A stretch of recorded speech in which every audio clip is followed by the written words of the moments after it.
What is Trump's big, beautiful tax bill, and how will it affect you in and outside of Arizona? Real quick before we get into the video, please make sure to subscribe and hit the like button. This video took a ton of time to prepare, so that goes a long way. Alright, let's get right into it. One of the first big points is expanding the Tax Cuts and Jobs Act from 2017. This keeps lowered individual tax brackets with the wealthiest staying at 37% instead of the pre-2017 levels at 39.6%. It may seem like a small percentage change, so let's break it down for what this actually means for you depending on your income levels. So this is going to be the biggest difference between the pre-2017 taxes and then the post-2018 Tax Cuts and Jobs Act. So I don't have the brackets listed here, but I do have 4 examples, whether you make $100,000 a year, $1 million, $10 million, and $100 million.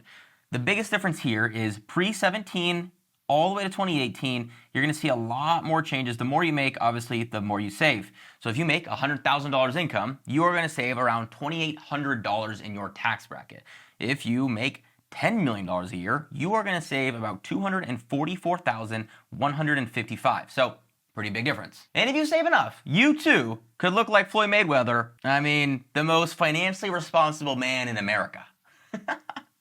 It's also going to increase the standard deduction. It's going to be $13,850 for singles and $27,700 for married couples. This also increases the child tax credit, which goes from $2,000 to $2,500. You must have a valid social security number. It also makes some changes to QBI. It increases from 20% to 23% and removes the sunsetting of this. It eases some phase-outs for higher income taxpayers, and it also allows for more service businesses to qualify for it. Another big change comes to estate and gift tax exemptions. The estate tax is doubled. Pre-2017 it was $7 million, and after this it will be $15 million, plus with some indexes for inflation. These changes would apply for after 2025. Now, a lot of those things were still with the prior Tax Cut and Jobs Act, so let's get into some of the biggest changes that happens for this bill specifically.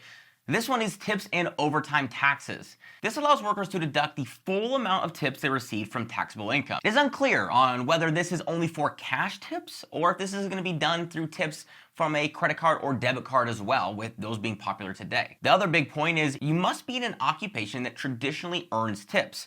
The government is going to publish a full list, but you can expect a lot of industries like hairstylists, servers, bartenders. These tips also need to be voluntarily given, so you need to qualify for one of the industries and then it needs to be voluntarily given from the guest.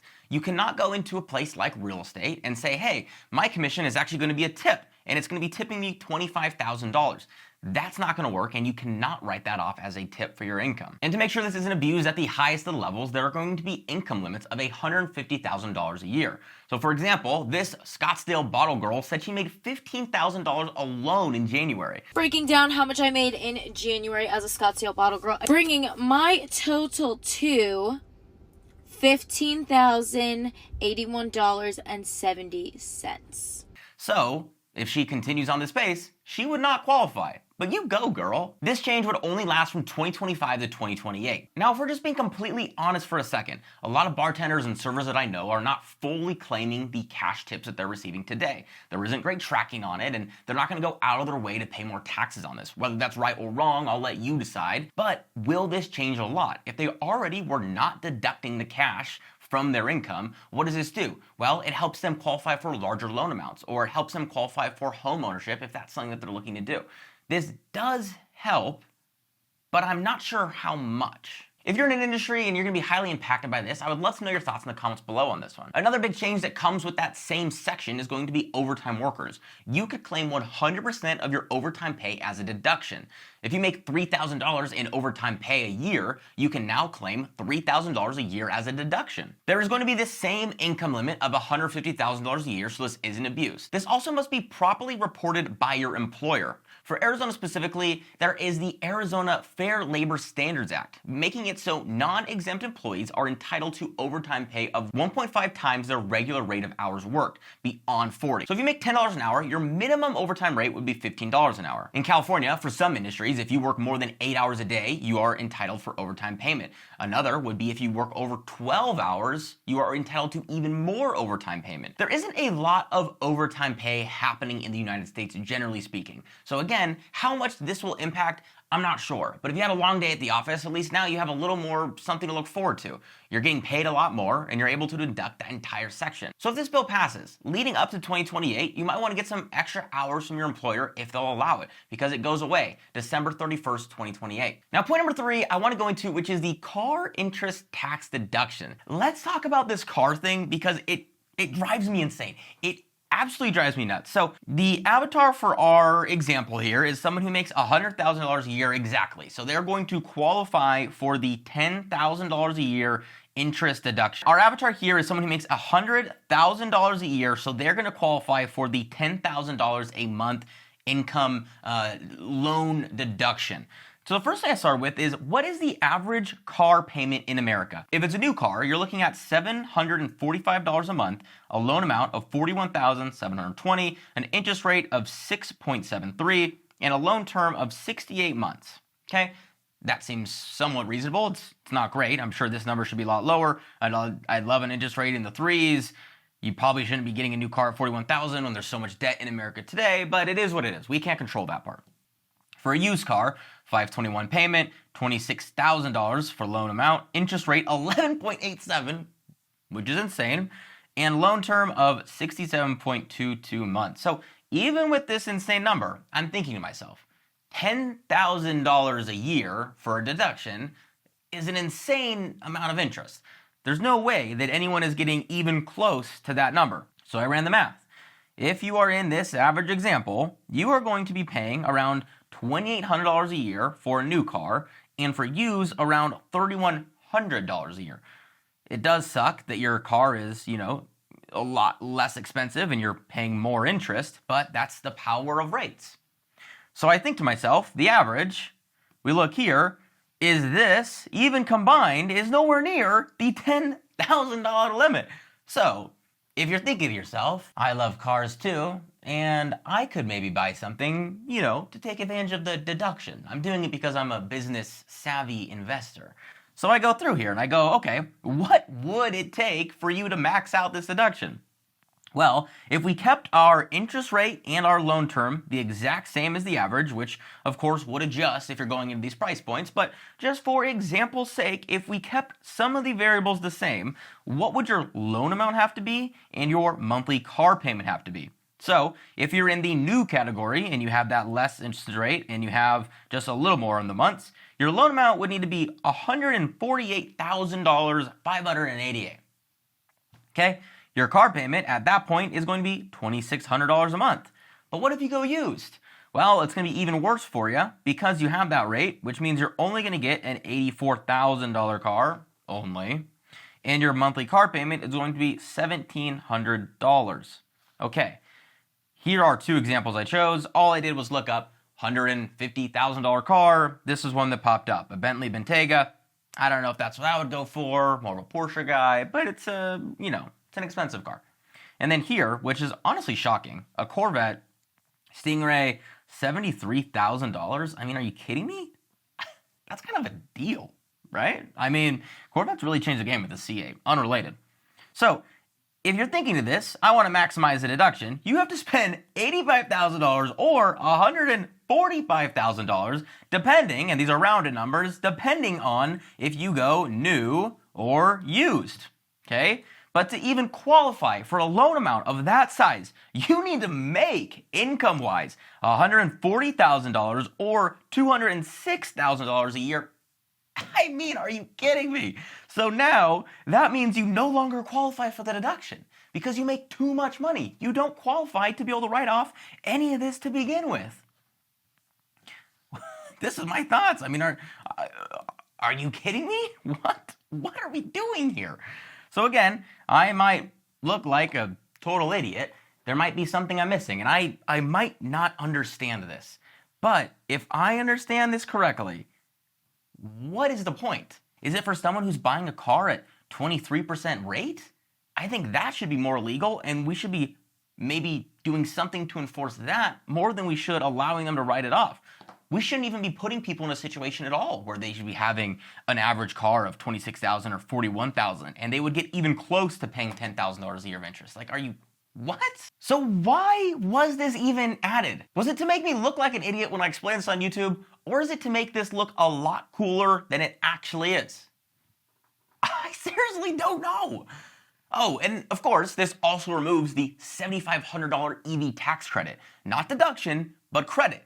Big difference. So in our examples, if you were buying an EV, you are now worse off with this change, even though it sounds a lot cooler. All right, let's shift into real estate benefits, which this would bring back some major changes we saw at the beginning of the Tax Cuts and Jobs Act. The biggest one off the bat is going to be bonus depreciation. If you're a real estate investor, this one is massive. This brings bonus depreciation back to 100%, a number that we last saw back in 2022. So each cost seg you do, the savings on taxes are insane. Today, the number dropped to about 60%. So you will immediately feel it. An interesting note is we did believe that this would be retroactive, meaning that you could go back and get some of the additional percent from 2023 and 2024. But that doesn't seem to be the case currently. There's also going to be Section 179, which limits are also increased to 2.5 million from 1.25 million. So this one isn't so real estate focused, but so many millionaires have used real estate as a tool that they happen to have a lot of overlap. If you want to buy a G-Wagon, a private plane, maybe you have heavy equipment, or any other necessary business expense, this write-off just got a whole lot bigger. I'm not talking weight. 6,000 pound weight. Opportunity zones were also brought back, but this is going to begin in 2027 up to 2033. So it's a little unclear on the exact changes we're going to see on this, but they're bringing them back. Now, the next section I want to talk about is the energy policy shift. So first off, the EV tax credit, like I mentioned earlier, was removed from the bill, and the administration wants to reduce support for renewable energy initiatives. This also removes the credit for EV charging infrastructure. It also removes the credit for energy-efficient home improvements like insulation, HVAC, windows, that kind of thing. And it also removes the 30% federal tax credit on solar, which, let me explain why. This shouldn't matter because solar is the absolute worst. Okay, first of all, it's highly commissioned, which shouldn't be an issue, but take that all in consideration when I get into what I'm about to explain here. In real estate, have a real hot button for solar. Let me get into why I think it is such a terrible investment anyways. This is going to be a bit of a tangent, but in Arizona, if you turn the corner, you're going to either see a solar salesman, someone trying to get you pest control, or a roofer. And solar, out of all of those guys, drives me insane because what it does when you try to sell the property or even just for the homeowner who's living in it today. So if we're talking about solar, you see these panels here, it's going to be around $60,000 for a lease. That is not a small dollar amount, and this might end up going to $80,000. It all depends because solar is highly commissioned. And as much shit as Elon Musk gets for just doing all the things he's done, he has done a pretty good job at building businesses. And you might disagree with that, but if we look at all his things, they're doing pretty well. What didn't do well is Tesla Solar. If you look at the Walter Isaacson biography that talks about him trying to take over, I believe it was Solar City, it's a nightmare. Even the man who is willing to cut almost every single thing on an assembly line until it completely breaks. If he, Elon Musk, cannot solve solar, that should speak for itself. So let's get into it. $60,000 lease. So now let's just say that your solar is going to save you around $275 a month. You might be thinking to yourself, wow, that is absolutely awesome. I would love to save that. But here in Arizona, your bill is going to be around $310 a month. If you have APS, it might even be $500 a month. So now you have a $310 bill and you saved $275. You might be thinking to yourself, well, that's still not terrible. But did we forget something? You have a payment for the solar of $235 a month, which means after your loan payment, you are only going to save $40 a month. So now instead of saving $200 plus, you're saving $40 a month. So here's the sales pitch on solar. They tell you that it can help lock in a lower utility bill across a 30-year period. That's going to be the full loan amount of your mortgage, essentially. They tell you that your old utility bill is going to continue to increase, especially at year 2025. It's going to get absolutely insane. That's what they tell you. But here's the thing. If it takes you around 20 years to get your savings, then are you even going to receive them? Because in America, the average homeowner only stayed in their property for 11.8 years, and that is trending downwards. The typical homeowner stayed in their home for 11.8 years in 2024, and that is down from the peak of 2020 of 13.4. And 2 decades ago, they only stayed in their home for an average of 6.5 years. So, if it takes you 20 years to start to really save with solar, but the average homeowner is not even staying in their home for half of that amount, when are they going to get their savings? When are they going to see that? But when you get knocked on your door or someone ends up selling it to you, they build this big picture for you and they tell you, you're going to save all this money. Don't worry about the $60,000. Don't even worry about that. You're still going to save $40 a month. And during the winter, you're probably going to save a little bit more. Maybe it's $80. That could change your life. What could $80 do for you? Well, they don't tell you about all this, which is you're not going to see the most amount of savings because you're going to sell beforehand. And they also try to sell you that your house is going to be worth more with solar. But that's not the case. That is not the case at all. Your home is going to be worth more with no solar. It's going to be worth less with solar. Now, why does that even make sense? You might think that they've spent $60,000 to add this big, beautiful thing on top of their home. But here's what they don't tell you, is solar kills more transactions than it helps. And most buyers do not want to take on your contract. So they might be telling you that your home is worth more with solar, but that's not the case. No solar, more money. With solar, less money. Imagine you're selling a house for $500,000 and it's with solar. You now have to sell someone into buying that home, also qualifying or assuming your loan of solar, expecting that they now want to take on this big burden that they didn't choose. They didn't say that they want to spend every month $235 on a loan payment. They didn't say they wanted to do that. So now you're having to sell them into two things: a $60,000 to $80,000 to $100,000 contract, and you have to sell them the home. So what do? If they do not want to take on the solar, but it's already on your house? You can't just have the guys go up there and take it down. Why would they do that? They have a contract. You're locked in for 20 to 30 years. So now you have to pay off the full balance at closing, which happened to a client of ours this year. They had to pay off over $70,000 worth of solar on their property before we closed, which means they were going to walk away with around $200,000 tax-free, because investing in real estate is such an awesome thing, especially if it's your single family residence and you're a middle-class person that is going to be at a certain income range. This is going to be helpful because that's all tax-free if you've lived there for the last 2 to 5 years. But now, instead of $200,000, they're going to less 70, which means they're at $130, which, don't get me wrong, $130,000 is awesome, but wouldn't you rather have an extra $70,000 in your pocket? That can go off towards so much. You can pay off cars, you can pay off debt, you can get ahead of a emergency fund. There's so much you can do. So when solar is going to range from small end, $30,000, maybe for 1 or 2 panels, all the way up to $80,000, this kills deals. No one wants to pay this off. The person who bought it, they don't want to pay it off at close. The person who is going to look at the home, they rarely want to take on your contract. So, what is the point of solar? I don't know. I think that until we have battery power that's better, this isn't going to work. We can take in the world's amount of energy, but if we can't do a good job of storing it, then it doesn't help us, because every month we're back on this hamster wheel where we're going and we keep chasing our way up, but it keeps spinning and spinning and spinning. And you're really never winning the battle with solar.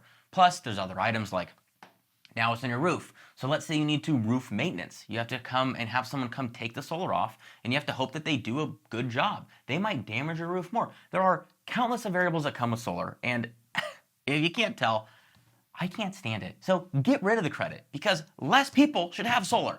That's just my opinion. If you're selling solar right now, I'm sorry, don't take it personally. Just, I'm not a fan of the product. That's all. Next up, this one is super unique. It's called the Trump account. They were going to call it the MAGA account, now it's the Trump account. For children born between 2025 and 2029 with an eligible Social Security number, they will be given a $1,000 credit into an account meant for college tuition, post-secondary job certifications, small business startup costs, and first-time homebuyer assistance for their down payment. If you use the account for these things, they come with tax advantages. The goal is this is similar to a Roth IRA or a 529, and this can be grown tax-free until they're old enough to be able to need to do those things. This can grow into tens of thousands of dollars. If you pull the money out, you'll pay ordinary income tax plus a 10% penalty. This money also needs to be invested into low-fee U.S. equity index funds selected by the Treasury. The money isn't bad, and I truly love the idea of it. Compounding is a very powerful tool, and this initial boost could be very impactful for families in the United States. This is something that isn't easy to start, but the money may be better off in other accounts that can avoid all these random rules and penalties. So although I do love the idea, the execution is somewhat in the air, but we'll take it, right? Next section is going to be a little less fun to talk about. Let's get into some of the concerns that I have. None of us really love taxes. Let's be honest. We see that we're paying these taxes and our roads still suck, our government's still slow, it's all these things. I also operate a small business and I would appreciate any boost that I can get. But morally, this all kind of comes at a cost. Let's talk healthcare and food programs. The first one is going to be that Medicaid would be tightening. To save all this money, it has to come from somewhere. First is going to be the changing of eligibility checks to every 6 months. This is twice as often as before. Now for those needing care, you think 6 months is not the end of the world. It was 12 before, now it's 6, what's the big deal? But at the end of the day, the system is literally broken. And I don't mean from a soapbox and I'm preaching something. It is literally broken. The technology is not great. This means more paperwork, more system errors, more fluctuations of documents, which is always great for government programming. That is already hard enough as it is. There's also going to be a change for how home equity is counted for Medicaid long-term care. This is for people in care homes. Currently, the law allows for equity up to $686,000 to $1 million. This is going to depend on the state. But the bill would lower it to as low as $500,000. For many middle-class seniors with fully paid-off homes, think of people in Mesa or Sun City as just a couple examples. They could now be tripped up because of their equity that they have. I don't love that home prices are as high as they are today, and jealousy always makes us angry at the older generation for buying properties for tens of thousands of dollars instead of hundreds of thousands of dollars. But that's not really their fault for being born when they were born. For the ones that bought a single property to live in and really never moved, should they now be punished for doing this? These aren't elderly that own hundreds of rentals that will be affected. It's our everyday grandparents. It's like my grandma and yours. There will also be new Medicaid work requirements. Individuals must work at least 80 hours a month. There are exceptions for disabled individuals, veterans, pregnant women, and a few other classes alike. With job loss and other factors in people's life, this could lead to deaths. If anyone watching has grown up middle or lower class, you understand the privilege that it is to go to the doctors. It's not a right, especially in America. And when do you go? Do you go when you first start getting sick, or after it has built up for years and you can almost no longer take it? Right now it's estimated that there will be 51,000 preventable deaths each year for the loss of coverage to American citizens. That's tough to hear. These are all preventable if we had the coverage for them. Now let's talk about food stamps. In 2023, SNAP served an average of 42.1 million people a month. That's about 12% of the United States population. This is a monthly average of $211 per participant a month. The program helps children, with 68% of participants living in a household with kids. It also helps seniors, disabled individuals, and other struggling classes of households. To qualify, you need to be at below 130% of the federal poverty line. In Arizona, you can expect that $1 SNAP benefits, it actually generates $1.54 in economic activity within the state. So to me, all of this seems important. We all want to protect the kids and the elderly, right? The first big change comes with the work requirements of 80 hours per month, similar to the changes to Medicaid. The main difference is the old work requirements were from ages 18 to 49. Now it is 18 to 64. And the work waiver was adjusted from 8% to 10%, which typically is meant to otherwise help areas with higher unemployment. But within the adjustment, it makes it nearly impossible to receive a waiver even if the job market weakens inside of an Arizona county. There were also changes to internet accessibility, federal funding, and increased documentation to apply to begin with. All layers of difficulty that make this hard for those that it is literally life-saving for. Now, the last thing I want to end on is the big picture of it all. You might have noticed the theme in that last section, but this bill is biased towards upper middle class and wealthy individuals. I plan on being wealthy and I'm working towards it, so maybe I should be happy, but I'm not. If you're middle or lower class or poor, this is not for you. The 1% are wealthier than the bottom 93% combined, and this bill is not going to change that. The wealthy are going to save a lot here, and there's going to be a lot more opportunities. So for the lower middle class, you may save $1,500 to $2,500 a year, assuming that you don't lose out on Medicaid and SNAP benefits, which have a very real dollar amount to them. If you're wealthy, you're going to save anywhere from $170,000 to even $500,000. And that only scales with the higher that your income is. The more you make, the more opportunity that you have to save. And even for future generations with the estate tax changes. So I don't know. Stuff like this is hard and it's so complicated. I'm working towards being wealthy in life, both financially and spiritually. But financially is a large part of it so I can help those and others around me. This bill, selfishly, helps me. But it doesn't really help my mom, who is providing for a family of 5 off of a single income source. And she is one of the hardest workers I've ever met. It doesn't help my grandma, who worked her entire life to finally retire and is working off of a limited income each month, where a lot of these benefits may help her if she were to need them. And the people that I know who will benefit the most from this tax bill already live a fucking awesome life. Should they be punished because they were more successful than others or more hardworking or gave more sacrifices? Probably not. But it shouldn't have to be this different. You know what I mean? Let me know your thoughts in the comments below. It just feels like maybe there's something more middle ground that would help everyone and not just the wealthy. So, I don't know. And always, I'm kind of ending on a more somber, real note, but if you're looking to buy or sell a home in Arizona, I would love to help. I know that might not be the best place for the call to action, but seriously, I would like to be successful enough to help my friends and my family, some of those that aren't being helped in this bill. So by doing that, you help me help them. Thank you. Reach out using the description below. Peace, y'all.